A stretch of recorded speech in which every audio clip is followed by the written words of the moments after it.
j'ai été obligé de quitter le Rwanda. À l'époque, j'étais député à l'Assemblée nationale de transition pour le Parti socialiste rwandais.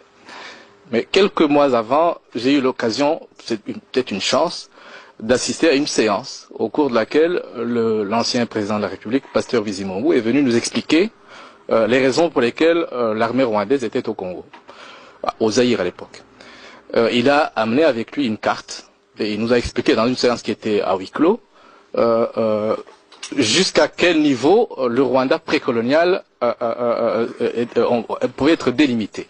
Et donc il a montré qu'une partie du territoire du Congo actuel, d'après lui, revenait au Rwanda. Il a même parlé plus tard à la presse de la nécessité d'une seconde conférence de Berlin. Ce ne sont pas des fictions, ce sont des déclarations politiques actées. Deuxième chose, en 1998, j'ai eu l'occasion de discuter avec des diplomates ici à Bruxelles et des académiciens, des universitaires belges. Des deux types de discussions que j'ai pu avoir, il y a au moins un académicien, un universitaire belge qui a parlé de la nécessité de l'établissement d'un État tampon entre le Rwanda et le Congo, comme solution, d'une part, à l'instabilité du Kivu, et d'autre part, à l'instabilité du Rwanda. L'État tampon devra servir à absorber le trop-plein de population rwandaise qui ne peut pas trouver de la place au Rwanda. C'est un projet qui existait depuis avant la colonisation. C'est pas une fiction. Il y a eu un mouvement, un organisme précolonial qui a été, je veux dire, colonial, qui a été mis en place par la tutelle belge pour transférer de façon organisée des populations du Rwanda vers le Congo. Donc c'est une chose qui est là, qui existe. Récemment, et c'est le dernier mot que je vais dire, un diplomate belge a parlé, je ne vais pas dire son nom, je suis désolé, je ne peux pas révéler quel est son nom, a parlé de façon univoque, donc sans équivoque, de la nécessité pour l'opposition rwandaise d'envisager le fait de prendre part à un projet de création d'un État tampon. Donc ce qui veut dire, ce sont des choses réelles, ce ne sont pas des fictions. Maintenant, il se peut que ces projets échouent, il se peut que ça n'aboutisse pas. Ce ne serait pas la première fois que ces projets de balkanisation de l'Afrique échouent. Et honnêtement, les FDU sont totalement défavorables à ce type de projet, et ici, je les dénonce avec force.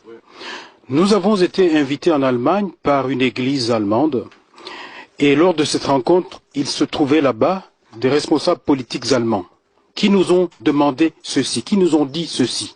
J'ai écrit ceci, ce que je vous dis, je l'ai même déjà écrit dans un livre, c'est vous dire que j'assume parfaitement ça. Ils nous ont dit que si nous, société civile du Sud Kivu, étions prêts à aller jouer auprès de notre population ce rôle-ci, d'expliquer que si nous acceptons que le Kivu soit rattaché au Rwanda, l'Allemagne et l'Europe sont prêts à faire un plan Marshall pour le Kivu.